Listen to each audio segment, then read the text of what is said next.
Top Secret, Andrew Álvarez con nosotros como siempre, acá en Molusco TV. Oye, te digo que te suscribas a este canal de YouTube. Demasiado contenido, demasiada variedad, así que gracias por estar con nosotros todo el tiempo acá desde San Juan, Puerto Rico para el mundo.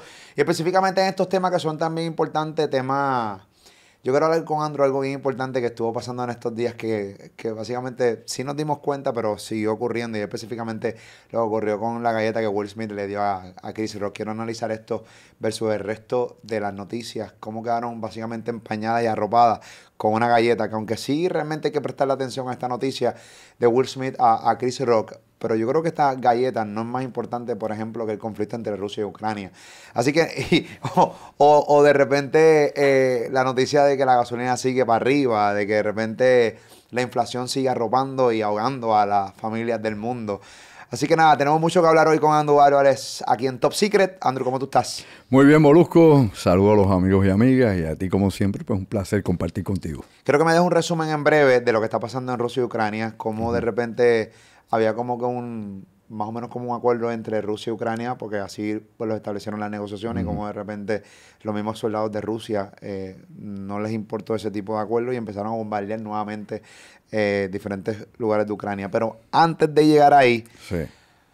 mano, la película de Leonardo DiCaprio, una vez más, aunque hay mucha gente que no le gusta esa película, pero una vez más lo vimos bien palpable y bien presente con la noticia de Will Smith que le metió la bofeta a Chris Rock. Sí. Cómo todo el mundo estaba pendiente a eso y cómo otras noticias quedaban empañadas y que básicamente nadie le prestaba nada de atención, siendo incluso hasta mucho más importante que esta noticia. Bueno, la película Don't Look Up, no mires arriba, pues es una crítica al sistema, una crítica al sistema de medios de comunicación, a la atención de la gente, a cómo nos distraen, cómo te hacen ver a ti lo que no es, o cómo te dicen, mira, aunque eso viene por ahí, mírate para acá y olvídate de eso. Mira, este incidente con Will Smith definitivamente yo creo que catapultó una serie de discusiones sociales dentro de los Estados Unidos también y dentro de lo que tal vez puede hacer para algunos la hipocresía del sistema. Para mucha gente pues fue un espectáculo, ¿no? Ver una persona que se levanta ahí en los Oscars, un actor como este, que siempre pues se le ha considerado como un tipo cool, porque es la visión que él tiene desde siempre, un tipo cool. No es un tipo violento, o sea, no es un tipo como fue Marlon Brando en su tiempo, o como lo puede ser, qué sé yo, más agitado, Al Pacino, el que tú quieras, que son de los que explotan. Robert De Niro, que decía que daba galletas en los paris de los Oscars. Robert De Niro era bravo también. O sea, tú has tenido tipos así que han tenido espectáculos. Inclusive, para los más viejitos, ¿verdad? John Wayne en una ocasión en los Oscars quiso agredir a una nativa americana que estaba allí, que fue a protestar por la cuestión de los indios, el desprecio, el discrimen, etcétera. Y el tipo la quiso agredir allí mismo, un tipo que mira como 6'4", 6'5", John Wayne, el famoso vaquero. Pero todo esto yo creo que es parte de la distracción del mundo que vivimos. O sea, el mundo del espectáculo, pues obviamente, pues impregna todas las formas de comunicaciones y lo que pasa en el mundo del espectáculo siempre va a llamar más la atención. ¿Tú crees que analizando esto, por qué razón esto se da? Posiblemente sea el foro o que nosotros como medio de comunicación le damos uno, pero Sí. ¿tú no crees que también la gente tiene mucho que ver? Porque si la gente no le presta atención, el medio de comunicación Claro. no sigue dándole. Así que yo entiendo también es que como que la gente piensa que tienes más control entre los artistas y como que aportan más y que pasa más cosas, o sea, que tienen más control de eso que, por ejemplo, que lo que pasa en países como Rusia y Ucrania. Bueno, porque tú ves a los artistas como un mundo de fantasía. Exacto. Y como un mundo que tú puedes tal vez anhelar, porque siempre te da un capítulo nuevo y es una persona, un artista, tú lo ves de tantas formas y maneras y lo ves representando tantas cosas que a veces no sabes cuál es la verdadera personalidad de un individuo. Inclusive hay artistas que sufren una dicotomía de su personalidad. A veces ya no sabes si son ellos mismos, porque han representado a tanta gente a través de su vida y lo han tomado, ¿no? Hay artistas que se entregan completamente al personaje y hay momentos que muchos de ellos sufren de bipolaridad y sufren de estas condiciones mentales y psicológicas. Yo creo que, mira, esta situación a mí siempre me estuvo curiosa, ¿verdad? Cuando vi el incidente, porque yo me pregunto, caramba, mano, ¿qué había en la cabeza de Will Smith cuando se levantó, se salió de la silla, salió de todo el protocolo de la actividad para meter una bofeta a este tipo y gritarle después que no hablara más de la boca, ¿no? En la boca del nombre de su mujer. No quiero decir la palabra aquí, ¿verdad? En inglés, pero la realidad es que todas esas cosas, pues uno dice, bueno, ¿y cuál es la crisis? El tipo fue allá a buscar un Oscar, tú sabes. El tipo fue allí, obviamente, era parte central del espectáculo de esa noche. Y esto pues como que para algunos lo denigró, para otros pues demuestra de que la violencia está a flor de piel. En Estados Unidos hay un gran problema, no únicamente de blancos hacia negros, sino de negros con negros. O sea, los afroamericanos entre ellos hay unas luchas tremendas entre ellos y de hecho los niveles de asesinatos que hay en los guetos y en las diferentes grandes ciudades en Estados Unidos, la mayor parte de las guerras entre pandillas de negros, unos contra otros, por lugares y regiones. O sea, que aparte de todo el racismo que ya hay de por sí, de parte de ciertos sectores de supremacistas blancos, pues tienes también problemas entre ellos. O sea, la unión no se da. Ejemplo lo tienes para que tú veas que a veces la raza no es lo que determina, el color de piel, ni lo que tú hablas. Lo tienes en África, que es algo que yo siempre vuelvo a señalar. O sea, los africanos se asesinan entre ellos. Y tú para el ojo tuyo, para el ojo mío, para el ojo de nosotros acá, no sabríamos diferenciar unos de otros. Y se asesinan y no porque son racistas. Se asesinan por una serie de razones. Inclusive porque son de un grupo familiar diferente. O porque son de una tribu diferente, ¿no? O porque meramente esta frontera me divide de tu país y del mío, y aunque hablemos la misma lengua, nos odiamos y nos asesinamos. Somos todos del mismo color. Y muchas veces, como te he dicho, hablamos la misma lengua, en otras ocasiones no. Así que esto es bien complicado y complejo. Y en una nación como Estados Unidos, donde hay tantas luchas internas, donde tú tienes desde la extrema derecha hasta liberales de izquierda pesados, heavy, en Estados Unidos, como Bernie Sanders o el que tú quieras, tú tienes extremos que se tocan de un lado al otro. Y aquí definitivamente, pues tienes una lucha donde ves que la política se ha convertido para algunas personas en parte de su lucha social y en parte de una pseudo revolución dentro de Estados Unidos, que lo estuvimos viendo en la época de Trump con los levantamientos en las calles, en las ciudades, sin número de levantamientos, muertos en las calles. Lo vimos en la época de Obama, cuando se incrementó los asesinatos, por ejemplo, de policías y de afroamericanos en la calle por parte de policía. Y lo tenemos ahora en la época, obviamente, de Biden, pero no expresado de esa manera porque la distracción de Estados Unidos o su atención, aparte de la bofetada que llamó la atención de todo el mundo de nuevo hacia adentro, es que Estados Unidos está mirando, obviamente, a lo que está pasando en Ucrania porque le afecta, ¿no?, en el modelo económico y político que tiene de control global. Si perdemos el control del mundo, ya no vamos a tener ni economía arriba, ni vamos a tener, ¿cómo diría yo? No, nos vamos a imponer nuestro estilo de vida, nuestra forma de ser en todo el planeta. Acuérdate que Estados Unidos ha exportado su forma de ser, desde las comidas chatarras, desde los refrescos como Coca-Cola, Pepsi, hasta los maones y la forma de vestir de la gente. Eso se llama cultura pop. Y esa cultura pop Estados Unidos la embarcó en todo el planeta. Hasta Fidel Castro era adicto a tomar Coca-Cola, para que tú veas cómo es esto. Y así podrás darle la vuelta al mundo. Fíjate que se fue McDonald's de Rusia y hay cientos de miles de personas desempleadas por eso. Todavía está Burger King y no se va, porque obviamente los mayores accionistas de Burger King en Rusia son rusos, son oligarcas de allá y no quieren que se vaya, o sea, la tienen allí, la tienen amarrada hasta donde puedan.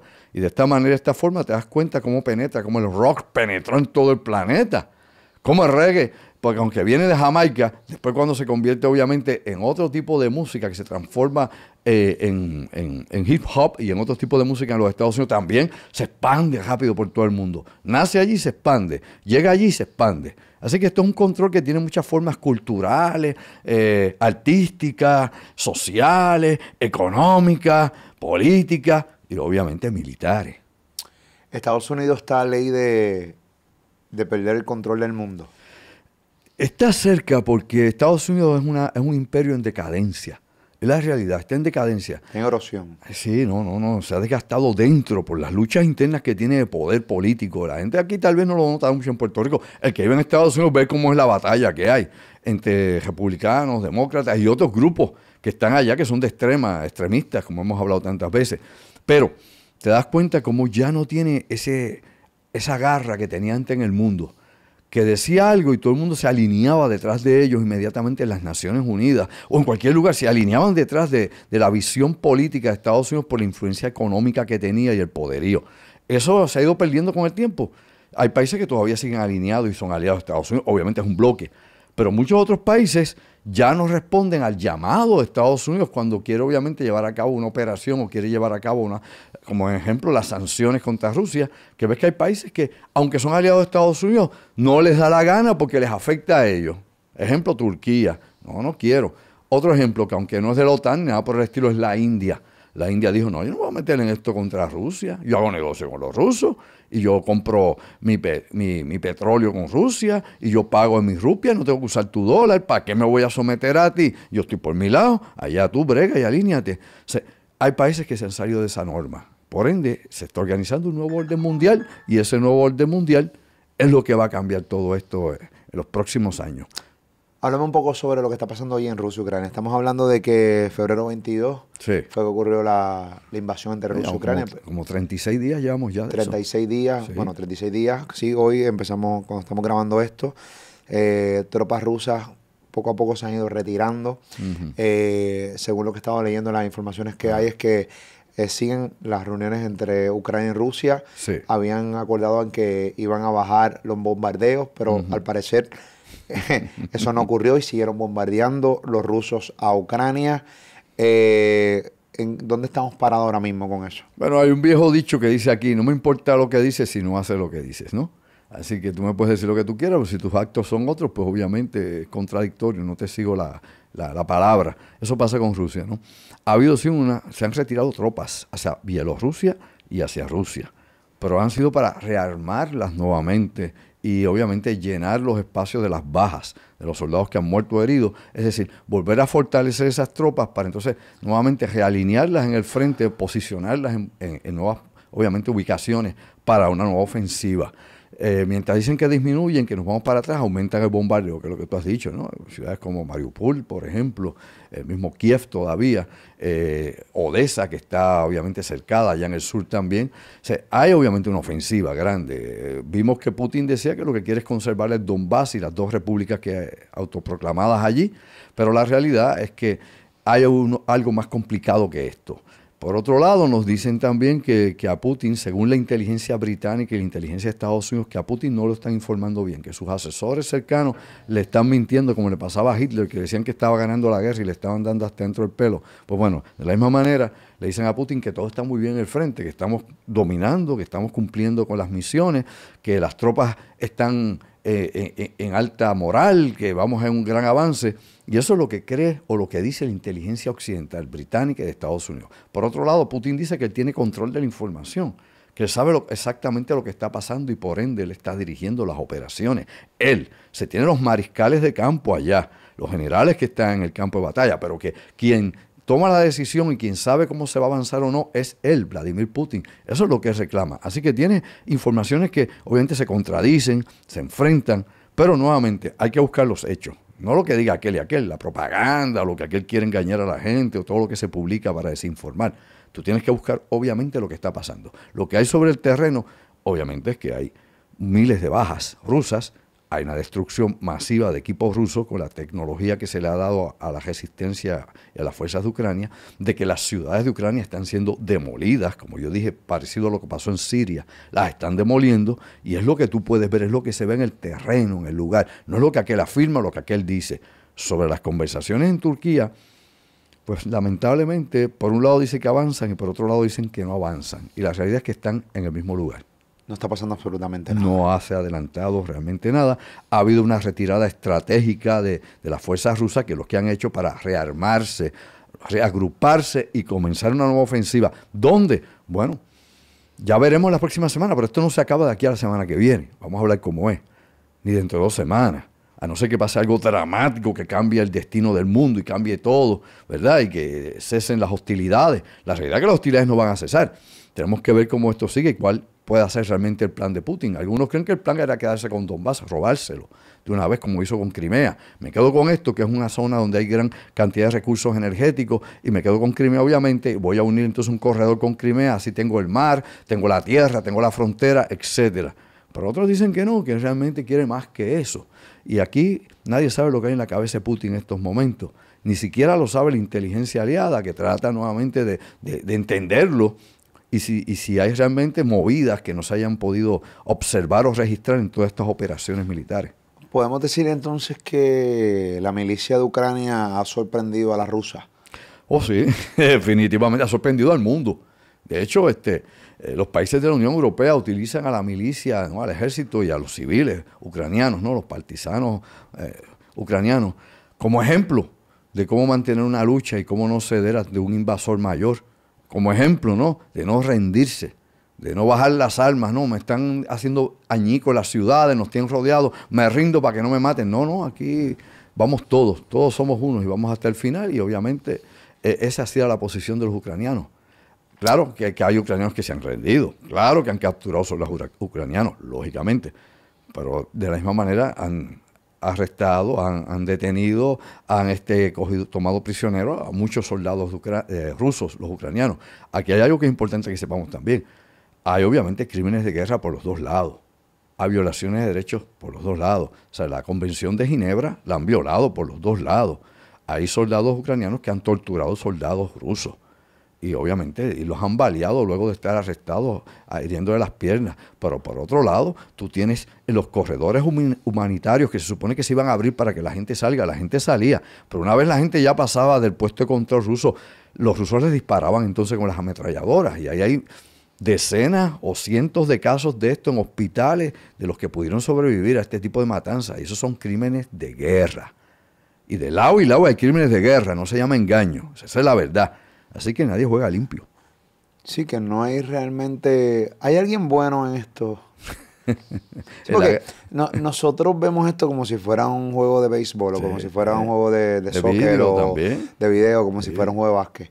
Que cogemos rápido un bando, ¿no? Y entonces de repente nos identificamos con un bando incluso sin saber la historia. Entonces por eso yo quiero hacer este tipo de podcast, porque a mí me encanta saber un poco de la historia, de dónde viene este problema, este conflicto, por qué Rusia se invade Ucrania. Porque ante los ojos de mucha gente, lo que la gente piensa, este tipo Putin, mira qué canalla es, cómo se mete con Ucrania, pero no sabe realmente las razones por las cuales el pana se está metiendo aquí.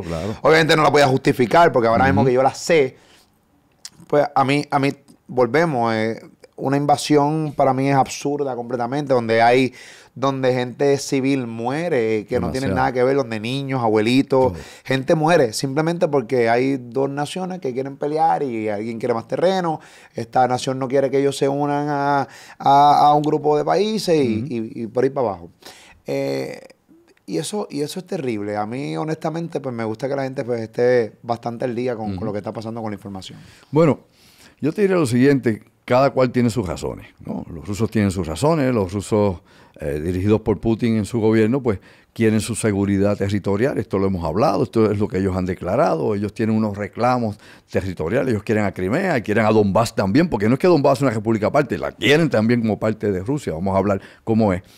Pero también hay que ver la historia, como tú dices, y si uno ve lo que ha pasado entre Ucrania y Rusia, siempre han sido enemigos. Aun cuando estaba la Unión Soviética, y aun cuando Ucrania era una república soviética, era Rusia, que era otra república dentro de la Unión Soviética. O sea, Rusia, Ucrania, obviamente Bielorrusia, tenías Georgia, Chechenia, todos esos eran parte de la República Soviética. Como los Estados Unidos, que tiene Washington, el estado de Washington, ¿no? Tiene el estado de Oregón, tiene California, Nueva York, etcétera. Pues bien, ellos eran parte de esa república, de esa manera, como si fueran estados. Pero lo importante aquí, claro, dentro del sistema soviético comunista, lo importante aquí es que siempre ha habido rencor y lucha entre ellos por diversas razones. En 1917, por ejemplo, Ucrania comenzó su guerra de independencia, independizarse por su lado. Y obviamente surgió la Unión Soviética, y la Unión Soviética estuvo en guerra con Ucrania, Ucrania tratando de ser independiente, una república independiente con sus nacionalistas. Vean la historia. Y Rusia a la larga, después de 2 o 3 años, aplastó el movimiento, acabó con todos los que estaban en la lucha de independencia. O sea, uno tiene que ver la historia de cada país, ¿no? Y en conjunto la de ambos países y las relaciones que no han sido buenas, ni las hambrunas, ni el genocidio que llevó a cabo Rusia en la década de los años 30 contra los ucranianos, tomando todo el alimento y dejando que la gente se muriera de hambre allí. Casi 3.5 millones, algunos dicen que pudo haber llegado a 12 millones. Wow. O sea, que hay un odio ancestral de atrás, de parte y parte, no se quieren y tú no quieres que sean amigos. Horrible. Estas reuniones diplomáticas deben ser horribles, porque tú estás hablando con un tipo que realmente detestas. Sí, exacto, que sabe que de tiempos inmemorables, tenemos una guerra de 1000 años, nos detestamos, pero tenemos que llegar aquí a la paz. Tú me acabas de invadir una vez más, porque no es la primera vez que Rusia invade a Ucrania. Tu país me está matando a mi gente y yo tengo que reunirme contigo. Eso debe ser terrible. Y históricamente tú me has invadido varias veces. Claro. Así, ahora que soy república, ¿me quieres volver a fastidiar? Obviamente, póngase en esa cabeza y decir, wow. O sea, Putin tiene sus razones, estos tienen sus razones. Lo que es sin razón es esa invasión y ese tipo de guerra. Porque si el problema es con los Estados Unidos y con la OTAN, pues resuelve con Estados Unidos y la OTAN. No, que este quería ser parte de la OTAN. Ah, bueno, pero tampoco quiere ser parte tuyo. Vamos a hablar como es, calzón quitado, ni de un lado ni del otro. Hay que buscar el equilibrio. Y es lo que no hay en este planeta, equilibrio. Aquí lo que hay siempre es un derrotero de violencia en cuanta esquina del planeta tenemos y de esa manera no vamos para ningún lado y no acabamos de despertar. ¿Putin en algún momento aceptará su derrota o hará algo más? O sea, esto tiene que tener un fin en algún momento. Obviamente tú dijiste aquí hace unos minutos atrás que tú no ves que esto termine en los próximos días, que esto no va a pasar. Pero en algún momento Putin, no sé, dirá, mira, me voy a retirar, acepto la derrota o tú entiendes que este pana básicamente va para adelante y llegará a las consecuencias más radicales que existan. El que conoce a Putin o el que ha estudiado su vida, ¿no? Su biografía y los que son más cercanos a él saben que es un autócrata, ¿no? Que el tipo es un dictador en su forma de ser. Esto usted lo puede verificar en todo lo que se ha publicado sobre la personalidad y su vida dentro de la KGB, en su vida política, en todo lo que ha hecho de alguna forma o manera. Obviamente no es un tipo que se raja. Él no va a echar para atrás porque está su prestigio, no el prestigio únicamente de Rusia, el de él personalmente también se debilita políticamente dentro de Rusia, que ya dentro de Rusia hay muchos disidentes en contra de Putin, muchos, o sea, dentro de la población, la gente común, que no están con él, que no lo quieren hace tiempo, por eso es que hay una resistencia interna dentro de Rusia, hay una disidencia. Tienes, por otro lado, los efectos económicos entre los oligarcas. Es increíble que tú pienses, y que la gente piense por acá, de verdad que no sé en qué planeta anda la gente guindada, que no está pasando nada en Rusia y que no están pasando necesidades.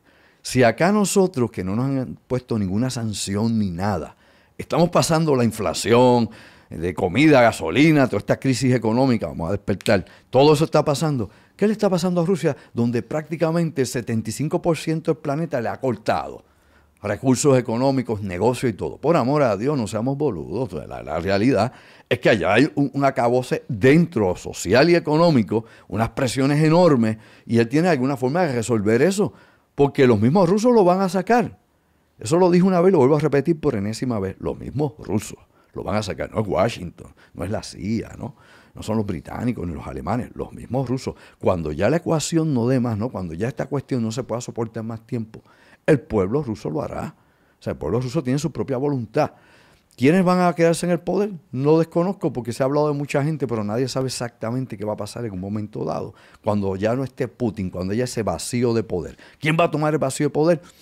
Yo no lo sé, se pueden barajear mil nombres, pero allá realmente nadie sabe lo que está pasando en esa cúpula. Donald Trump, que es un bocón, y cuando tú lo escuchas hablar, qué tipo que saca por el techo. Y ahora mismo, obviamente, siendo expresidente, pues como quiera, tiene poder. O sea, él tiene un grupo grande de gente que lo sigue. Tiene poder de convocatoria. Sí, todavía. Sí, y tiene el don del habla. Sí. Y es un tipo que es un orador, es una realidad.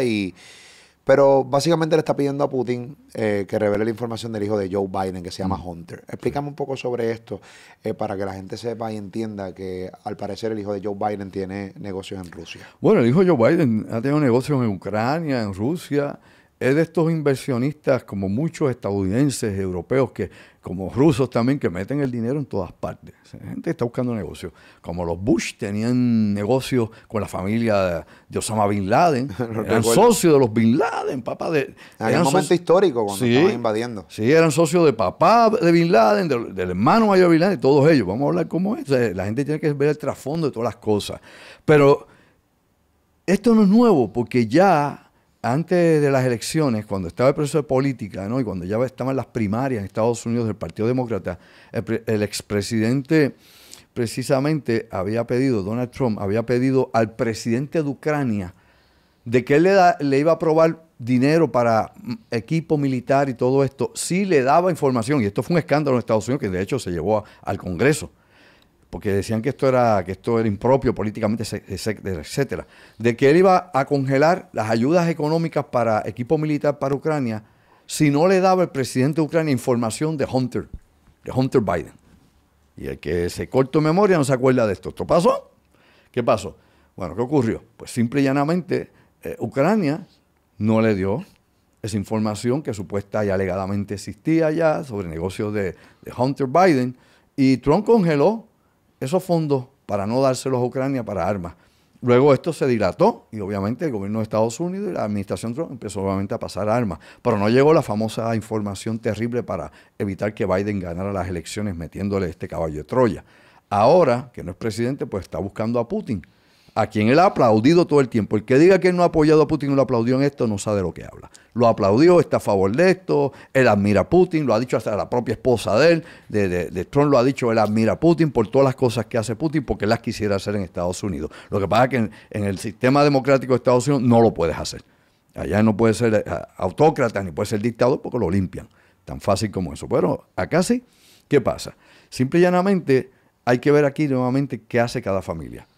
Biden, obviamente Hunter Biden, sí ha estado metido en negocios en Rusia y ha estado metido en Ucrania. ¿Son negocios limpios o no? Yo no lo sé. Se especula que ha estado como todo el que hace millones y millones y millones y millones de dólares en todas partes del mundo, hace obviamente movidas chuecas y hace movidas por la mano izquierda. Y eso lo hacen todos ellos. Escuche y mastique con las neuronas. Todos ellos. Para que tú veas más. Los hijos, vamos a preguntar por los hijos de Trump también, porque yo no vengo a defender a Biden aquí. Biden para mí, ni su hijo menos, no es pana mío, ni me pasa chavo a mí, ni estoy en negocio con él, ni me importa un pepino angolo, o sea, nada de eso. El tipo hace traqueteos como hacen todos. Lo que pasa es que hay que decir lo que hay que decir. ¿Y qué es lo que hay que decir? Bueno, que los hijos de Trump también hacen negocio allá. Lo han hecho con Rusia por más de 2 décadas. Busque la información y la ratifica. Mire qué fácil. Está ahí, eso no está escondido. Iban a Moscú, Trump viajó a Moscú, Trump quería hacer una torre Trump en Moscú, ¿es o no es así? La quería hacer allí y obviamente cogió préstamos de oligarcas rusos, cuando no le daba dinero a nadie, ningún banco a Trump, y verifique lo que estoy diciendo, cuando ningún banco en Estados Unidos le quería dar dinero a Trump para sus campos de golf, vea, y le estoy dando la clave, y me dice si es o no es así, los oligarcas rusos le dieron el dinero y se los dieron a los nenes de Trump, a Trump Jr. y al otro y a su hermano, para que pudieran montar todos los campos de golf que estuvieran montando con dinero ruso. Así que, ¿de qué estamos hablando aquí? Todos juegan el mismo juego, todos son lo mismo, todos hacen el truco, todos son billonarios, porque para llegar a billonarios tienes que saber hacer truco y tienes que saber engañar y tienes que saber evadir a los sistemas de seguridad de gobierno y a los sistemas económicos de gobierno, específicamente a los impuestos. Así que lo que está pidiendo obviamente, el expresidente Trump, es una información que le pueda ayudar a él para él, obviamente, posicionarse para las próximas primarias republicanas y retar a Biden en las elecciones, si es que Biden llega a las elecciones. Pero por otro lado, él tiene talón de Aquiles también. O sea, todos son la misma cosa, así que puede que el tiro le salga por la culata. Debe coger un poco suave en eso y dejarle esa responsabilidad a Biden, que meta las patas Biden, que él no tenga que ver nada con eso, que no se vea a él como un apoyo a los rusos, cuando los rusos en Estados Unidos, por tradición, nunca se han visto como aliados de Estados Unidos, porque siempre fueron obviamente la contraparte.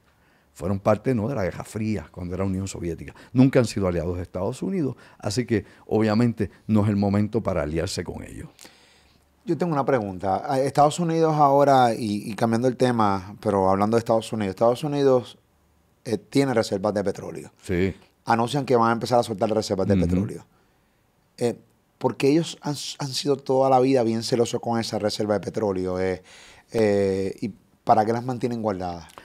Bueno, lo que pasa es que para 1972 surgió un conflicto, obviamente, en el Oriente Medio entre Israel y los países árabes. Los países árabes trataron de invadir y borrar a Israel.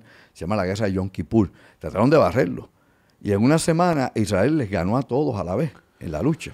Estados Unidos, al apoyar tácticamente, económicamente y militarmente, como está haciendo con Ucrania ahora, pues obviamente los países árabes tomaron un boicot contra Estados Unidos y le cortaron el petróleo que venía de Arabia Saudita, de los Emiratos y todo, y cortaron el petróleo. Se llama el boicot del petróleo. Y ahí también fue que hubo la transformación del dólar, que el dólar perdió obviamente el valor oro y se pasó a valor de commodities, ¿no? De recursos. Ahora, lo importante aquí es lo siguiente. Esta situación de Estados Unidos los llevó a ellos a pensar que si esto se repetía en el futuro, ¿cómo ellos van a poder sobrevivir a eso? Al chantaje que le pudiera hacer la OPEC o cualquier otro país que le supliese algún tipo de materia prima a los Estados Unidos, especialmente oro negro, petróleo. Pues Estados Unidos creó 2 reservas. Tiene una enorme al sur de los Estados Unidos que va de Luisiana a Texas, donde hay cavernas subterráneas que están llenas de petróleo, guardadas obviamente en lo que es piedra arenisca de sal, para que el petróleo no se descomponga, ni se pueda filtrar, ni pueda pasar nada. Ahí tienes miles y miles y miles de millones de barriles de petróleo guardados, reserva estratégica. Tienes una línea también, un pipe, ¿no? Una línea que viene de Alaska, que es parte de la reserva estratégica también, que se puede activar desde Alaska. Wow. Así que ellos tienen suficiente petróleo para no comprarle a nadie. ¿Hasta cuándo? Por más de un siglo, a nadie. Wow. Pero obviamente ellos siempre han apostado a que los demás gasten su petróleo para luego nosotros tener. Se siempre han comprado todo el petróleo que puedan de los árabes y todo el mundo, porque el petróleo no es infinito. Y hay países, como el mismo Kuwait, por darte un ejemplo, que han perdido casi toda su reserva de petróleo. Van a haber otros países árabes y otros países en el mundo que siguen explotando petróleo continuamente, que a sus reservas va a llegar el momento en que se elimine. Y se supone que eso hubiera pasado ya. No ha pasado porque se han descubierto nuevas reservas de petróleo, pero ellos apostaron siempre a que los demás se sequen. Le compramos el petróleo, nuestro dólar vale porque ellos tienen petróleo para vender y eso es lo que da valor a nuestro dólar, porque es el medio de venta y compra. Pero por otro lado, nosotros conservamos el de nosotros, todo lo que se pueda. El día en que falte, por la razón que sea, pues mira, ahora mismo sacas un poquito de ese petróleo, un poco de cachimiro de ese petróleo y nuevamente pues más o menos equilibras el impacto de toda esta escasez que se ha producido por la guerra de Rusia y Ucrania. Yo recuerdo haber visto un documental, creo que lo vi en uno de Uh-huh. de tus presentaciones. Es posible. Donde tú hablaste de la persona que asesinaron cuando inventaron los carros eléctricos. Yo recuerdo como si fuera ayer. Sí. Luego entonces veo a Elon Musk, ahora mismo, la gente de Tesla, que de repente pues tienen los carros estos eléctricos y toda la cosa. ¿En qué momento yo me perdí? Porque no sé cómo es la historia y me gustaría saberla. ¿Cómo en aquella época, no sé si fue en los 70, en los 80, que desaparecieron esta persona que creó los carros eléctricos? O sea, murió. O sea, no, es un enigma de cómo desapareció. Obviamente todo el mundo pues puede especular las razones por las cuales desapareció, porque estaba trayendo la guerra contra el petróleo, básicamente buscándole opciones a la gente. Olvídate de echar más gasolina. Pero ahora estamos viendo los carros eléctricos, los carros híbridos. ¿En qué momento los gobiernos dejaron pasar esto? Bueno, esto es una historia larga. Tendrías que ver cada vez que ha habido una persona que ha creado algo que pueda revolucionar la industria o que pueda cambiar el orden establecido de la economía. Y me explico bien fácil. Tú sabes los motores diésel, ¿verdad? Que usan combustible diésel. Es un alemán de apellido Diesel quien lo creó. ¿El diésel? Diesel. Y ese individuo... Ah, no sabía eso. Sí, pues ese individuo, Wow. en un barco, alguien lo empujó por la borda y desapareció. El que creó el diésel. Sí. Sí, porque Lo una opción eliminaron. distinta a la gasolina. Exacto, y lo eliminaron en un barco, en un viaje de un barco. Hay varios individuos, no solamente eso, hay varios individuos, no Pero, solamente... perdóname que te interrumpa, no Ajá, quiero que sigas, pero ajá. para hacer diésel no usas petróleo. Sí, usas petróleo, pero el diésel lo puedes hacer también inclusive de planta. Y lo puedes hacer hasta el aceite que tú usas de cocinar.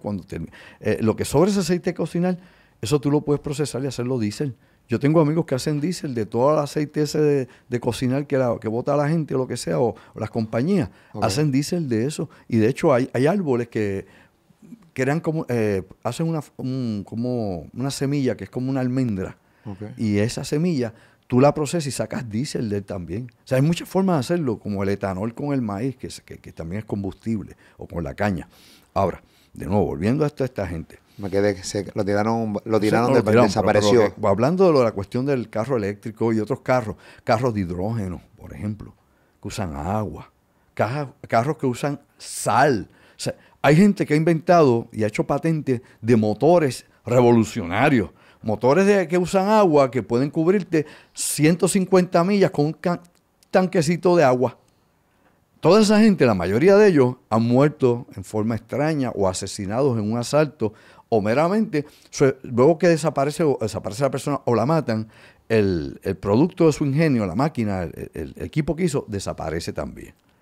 De hecho, muchas de estas compañías grandes, por ejemplo, de Detroit, por no decirte una marca de auto específicamente, compran las patentes de estas personas. Una vez murió la persona, al hijo, al abuelo, o al que esté, o a la esposa, o al que sea, le compran la patente y se quedan con ella. Y tú ves que no avanza. Cuando empezaron a experimentar con el carro eléctrico en el pasado siglo, que vieron que era exitoso, pues meramente lo eliminaron para que no fuera competencia para nada. El carro que era fantástico. Y simplemente, pues, todos los carros eléctricos se recogieron, que se usaron en el estado de California y en otros lugares más. Cientos de carros eléctricos los recogieron, los llevaron y los molieron. para que no quedara ninguno de ellos. O sea, esto es parte de un proceso de control, no solamente de transporte, ¿no? Y de tecnología, sino de control, obviamente, de combustible, Claro. energía. Sin energía no hay civilización. Así que la civilización corre en la energía y cada día la necesitamos más y más, y cada día es más cara y cada día es más difícil adquirirla, aunque sepamos que lo podemos tomar del sol, del agua, y de diferentes formas, de las temperaturas de la tierra, de todo eso podemos sacar energía, termoeléctrica, etcétera, geoeléctrica, pero lamentablemente somos presos de los hidrocarburos y de la industria del petróleo, de ese cartel global. ¿Y cómo dejaron que se colara Tesla? Tesla, tienes que ver lo siguiente. No es que se cuele, porque todavía Tesla, cuando los carros Tesla no han sustituido, aunque ha hecho billones de dólares con todos estos taxis y carros que ha vendido en gran cantidad el pasado año, que rompió y fue donde él explotó como el hombre más rico del mundo en un momento dado. Pero la realidad es que Tesla va también en un proceso que está empujando a que los demás hagan carros eléctricos. Mira, a ver cuál es la agenda que tiene Detroit, la agenda que tiene BMW, que tiene Chrysler, que tiene Ford. Carros eléctricos en los próximos años. Todo. Ahora vienen híbridos y se supone que el 2030 para adelante sean eléctricos. Así que ya no es ni siquiera la industria de automóviles, es la industria de la energía. Pero todavía Tesla no ha cambiado el que se siga quemando carbón, el que se siga usando petróleo, como en Puerto Rico, ¿verdad? Ni otras fuentes de combustible. Tesla va en su proceso. Pero hay otras cosas detrás de todo esto, obviamente, que habría que ver, no solamente con la personalidad de Elon Musk y todas las demás cosas que puedan estar relacionadas con él. Lógicamente hay cosas más amplias que todavía nosotros no llegamos a entenderlas. Vamos a hablar un poquito sobre el gobernador de la Florida, Ron DeSantis. Firmó una ley mega controversial que se llama la ley Don't Say Gay. Uh-huh. Quiero que en Arroyo Bichuela le explique a la gente que nos está viendo de qué se trata esta ley, por qué él la firma, cuál es la esquina de él, y también que se proyecta que él va a ser una persona que va a estar aspirando a la presidencia de los Estados Unidos. Sabemos que es un republicano bastante conservador y es un tipo que básicamente detesta el COVID, odia que te pongan mascarillas, si te pones una mascarilla te insulta claramente, aunque seas un joven adolescente. Es una escuela, lo hemos visto. Un tipo bastante conservador, pero bastante radical en su postura. Habla un poco sobre esto, Andrés. Bueno, DeSantis pues sigue la misma línea de muchos otros exgobernadores de la Florida, como los Bush, que también, Jeff Bush y otros más que han tratado de ser presidente de los Estados Unidos. Y la Florida es un estado republicano, eso no se discute. Y muchos de los puertorriqueños que están allí son republicanos y estadistas también. Por ende, tienes la Florida, que es uno de los puntos culminantes en las elecciones. Inclusive, decide elecciones. En la Florida se deciden elecciones y se decidieron. Cuando George W. Bush ganó las elecciones, su primera elección la ganó gracias a la Florida. O sea que es importante. Por ende, DeSantis sabe que está en un punto neurálgico, culminante dentro del sistema político de Estados Unidos y obviamente catapultarse hacia la presidencia de los Estados Unidos. El tipo ha sido radical todo el tiempo, él es radical. Lo hemos visto, como tú has mencionado, con la cuestión de la pandemia, con esta nueva ley de no don't say gay, no digas gay, no hables gay, no menciones esto. Todas las cosas que están implicadas en todo esto, que es parte de su pensamiento y su forma de ser. Claro que de frente de Santi tiene a Trump, que representa lo mismo que él. Claro, un trumpista. Exacto. Entonces vamos a ver. Mientras Trump realmente quiera ser presidente de los Estados Unidos y tenga apoyo, yo veo muy difícil que DeSantis se atreva a retar en primarias a Donald Trump. Porque primero significan lo mismo y los dos llaman al mismo tipo de electorado. El mismo tipo de electorado. No estás hablando de que uno sea más del centro. Los dos son extrema derecha. Uno más joven que el otro, pero obviamente Trump tiene el carisma que DeSantis no tiene. Trump tiene la exposición, obviamente, en los Estados Unidos que no tiene DeSantis, aunque DeSantis, nuevamente, todas estas cosas que hace, no las hace para llamar la atención en Florida, las hace para llamar la atención en toda la nación a los republicanos votantes en el resto de los Estados Unidos. Es lo que él hace. Pero no te digo, veo un handicap bien grande ahí, porque obviamente representa los mismos intereses que Donald Trump y llama al voto a los mismos seguidores que tiene Trump. En una primaria, yo no creo que DeSantis pueda vencer a Donald Trump en una primaria. Digo, es mi humilde punto de vista desde Estados Unidos, que no soy republicano, ni voto allá, ni en Puerto Rico no tenemos derecho al voto de ninguna índole, ni voto por representantes, senadores, ni por presidente de la nación norteamericana. Así que acá nosotros pues meramente somos observadores, nada más. Aquí tú ves que hay puertorriqueños que no votan, que se cortan las venas, o líderes políticos aquí en Puerto Rico que meramente sirven para cargar maletas allá o para meramente coger fondos cada vez que vienen acá a Puerto Rico, que vienen, óyeme, viajan el mismo día se van, viajan un momentito, están 2 horas en una actividad para recoger fondos y luego se van de Puerto Rico y no se acuerdan más de aquí. Y eso siempre ha sido así. Usted ve los alcahuetes locales haciendo ese tipo de cosas. A mí lo más triste que es como nos cogen de pendejos y la gente sigue sacándole las banderitas y tirándole, ¿cómo se llama? Tirándole besos y tirándole pajitas y celebrándole y tirándole confeti y puñetas. Y estos tipos vienen a fundraising. Aprenden 4 y 3 palabras en español, dicen Puerto Rico, dicen mofongo, dicen arroz con gandules y ya están 2 o 3 puertorriqueños haciéndole coro y diciendo ese es el que nos va a traer la estadidad y ese. Esto es planificado, señores. Recuerdo como si fuera ayer cuando vino Barack Obama a Puerto Rico, que la visita tradicional que tienen que hacer los presidentes, creo que cada cierto tiempo que tienen que venir acá. Él y no dijo nada. Y aquí estaba todo el mundo aplaudiendo cuando dijo arroz con gandules, estaba todo el mundo haciendo una fiesta cuando vio el avión, el avión del presidente estar por nuestra zona, pero no pasa nada. Y la gente se lo cree. Lo que viene es a recoger dinero, se van y nosotros seguimos peor. Le llaman la estrategia Don King. ¡Viva Puerto Rico! La estrategia Don King. Exacto. Todos hacen como Don King con Tito Trinidad. Todos vienen aquí, los presenta, cogen su dinero, van chévere, y exactamente como vinieron, así rápido se van. Luego no ves una injerencia real de ellos a favor de la causa de Puerto Rico. Y no digo necesariamente causas, por ejemplo, de estatus, independencia o estadidad, sino obviamente las causas de la pobreza en Puerto Rico, y que no es mandar más ayuda, es ayudar a desarrollar a Puerto Rico. Inclusive a Estados Unidos, si realmente tuviera interés en Puerto Rico de que fuera Estado 51, haría todo lo posible porque se desarrollara. No todo lo posible por mandarle más seguro social, más welfare, más ayudas. No es para mantener la gente en la casa sentada. Haría todo lo necesario para que la economía, para que nuestro problema sociopolítico mejorara. Y que Puerto Rico, al final de cuentas, tome la decisión que quiera. Nos desarrollaría. Porque si fuéramos Estado 51 y estuviéramos desarrollados, ellos ganaban. Pero si nos hacen Estado 51 en la pobreza en que estamos, en la debacle que vivimos, obviamente social, y en toda esta descomposición que tenemos, obviamente es una carga para Estados Unidos, para el fisco y para el país como tal.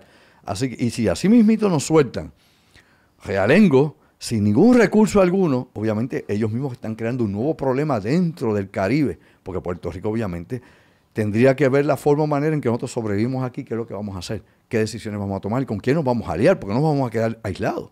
Vamos a buscar un nuevo aliado, y ese aliado podría ser China, para que obviamente podamos suplir las necesidades económicas que tenemos. Y ellos no quieren abrirle, obviamente, la puerta a China en el Caribe, claro, a Puerto Rico. O sea, que es una decisión que uno tiene que pensar, caramba, ¿dónde está la cabeza de Washington si es que hay cabeza? Porque la realidad es que también tenemos que pensar, hermano, cada 2 años allá hay una rotación de senadores y representantes, la gente que viene, hay unos que están muchos años, pero hay otros que nada más están 2 años y después no vuelven más, pierden las elecciones. Y allá cada 4 años cambian al presidente, a veces está 8 años, pero hace tiempo que eso ya no es así, duran 4 años y para afuera. Por ejemplo, Trump 4 años, tal vez dure 4 años también.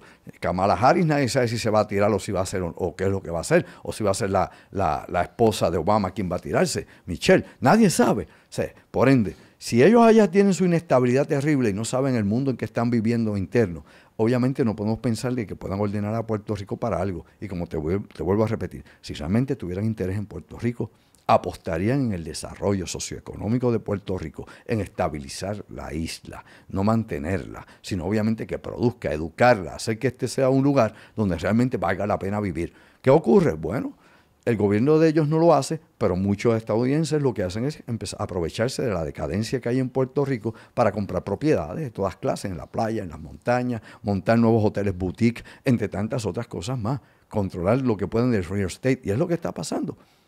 Y lamentablemente nosotros no caemos en tiempo. No caemos en tiempo. No tenemos personas que quieran comprar o que tengan el dinero para comprarlo. Entonces, pues de repente, tienes personas que se quejan pero no tienen el dinero y los puedo entender. Tú estás diciendo eso, o sea, hay que desarrollar el país. Claro, Estoy 100% de acuerdo. El problema no lo resolvemos poniéndole un plato de comida a una persona pobre en la mesa. Sí resuelves el problema al momento de su hambre, en el momento. Pero ¿cómo tratamos de realmente resolver su problema para que la persona pueda trabajar y valerse por sí solo? Ese es el verdadero, esa es la verdadera misión. Así es. Hay un antiguo adagio, ¿verdad?, que cuenta esta moraleja de que si ves a un hombre con hambre al lado del río y tú estás pescando, no le des del pez que estás pescando, enséñalo a pescar para que cuando tú no estés, él pesque. Y eso mismo hay que hacer con nuestro pueblo, educarlo para que trabaje, educarlo para que produzca, educarlo para que esté, ¿cómo diría yo?, atemperado al momento histórico que vivimos, en el tiempo que estamos, las necesidades y lo que pasa en el mundo. Ahora mismo Puerto Rico está desnudo ante el mundo. ¿Cómo nosotros podemos enfrentar la escasez de combustible, escasez de comida, escasez de productos, de recursos? No tenemos forma de hacerlo. ¿Cuáles son las herramientas que tiene el gobierno de Puerto Rico? Ninguna. Las que simplemente les pueda dar Estados Unidos cuando sea necesario, porque obviamente seguimos siendo una posesión, seguimos siendo un botín de guerra. Eso no ha cambiado, eso es histórico, eso está ahí en el papel. O sea, no nos consideran, como dicen, nosotros pertenecemos, pero no somos parte de. Por ende, estamos ahí, tenemos la ciudadanía, pero hasta ahí llega. Y tu ciudadanía no te cubre aquí tanto como te cubre allá. Tú, por eso dije hace un rato, tú aquí en Puerto Rico, mientras vivas aquí, no votas por el presidente, ni por senadores, ni por representantes. Pero tienes que mudarte a la Florida, poner un pie allí para que ya puedas votar por ellos. Aunque el sistema, obviamente, electoral en Estados Unidos por colegios es diferente al de Puerto Rico, de muchas formas y maneras. Pero nuevamente, te vuelvo a señalar, no tenemos poder político aquí, ni tenemos los recursos para enfrentar lo que venga de afuera. Y no se puede engañar más la gente. O sea, vivimos y dependemos total y completamente de la economía y el mercado de los Estados Unidos. Somos un apéndice de ese mercado. No tenemos, lamentablemente, la capacidad de poder producir más allá de lo que ellos nos permiten, que es también algo que hay que aclarar y que la gente lo sepa. Hay unas limitaciones también a lo que usted puede hacer aquí, no puede hacer. Y eso hay que entenderlo. Nosotros, hace unos años atrás, te traigo esto brevemente, hace unos años atrás, para que la gente despierte, en la década de los 70 se sembró arroz en Arecibo. Y un arroz que salió de exquisito y una tremenda calidad en la década de los 70. De momento aparece una especie invasora en Puerto Rico. Se le llama Java Rice, rice de arroz. Este pajarito Java Rice es un finche y su alimento en Asia es el arroz. Pues alguien aquí trajo, para que entienda, eso verificado, confirmado, alguien aquí importó 10,000 de esos pajaritos y los soltaron en la zona. Y se eliminó lo que era en un principio el inicio de la agricultura de arroz en Puerto Rico. Y se eliminó.